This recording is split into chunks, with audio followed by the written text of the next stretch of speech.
আপনারা দেখছেন এক্সপ্রেস বাংলা, অন্তহীন খবর। একটি কণ্ঠ যা ভাষার সীমানা মানেনি, একটি সুর যা প্রজন্মের পর প্রজন্মকে ছুঁয়ে গেছে। আজ থেমে গেল সেই জাদু। প্রয়াত কিংবদন্তি গায়িকা আশা ভোঁসলে।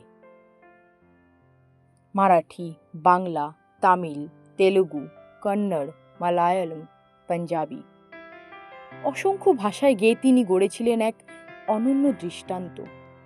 হাজার হাজার গানে নিজের কণ্ঠে ঢেলে দিয়েছেন আবেগ, প্রেম, ব্যথা আর উচ্ছ্বাস। দিদি লতা মঙ্গেশকরের ছায়া থেকে বেরিয়ে এসে তিনি তৈরি করেছিলেন নিজের স্বতন্ত্র পরিচয়। গজল, ঠুমরি থেকে আধুনিক প্রতিটি ধারাতেই ছিল তার অদ্বিতীয় দখল। রবিবার আবারও কাঁদালো সুরের দুনিয়াকে। 2022 সালের 6 ফেব্রুয়ারি সুরের সরস্বতী লতা মঙ্গেশকর পাড়ি দিয়েছিলেন না ফেরার দেশে। সেই রবিবারই ঘটেছিল এই ঘটনা। আর আজ প্রায় 4 বছর পর এপ্রিল মাসের 12 তারিখ সেই রবিবারেই চলে গেলেন আশা ভোঁসলে। গত রাতে বুকে সংক্রমণ নিয়ে ভর্তি হয়েছিলেন হাসপাতালে। কিছুটা সাড়া দিলেও শেষ রক্ষার হলো না।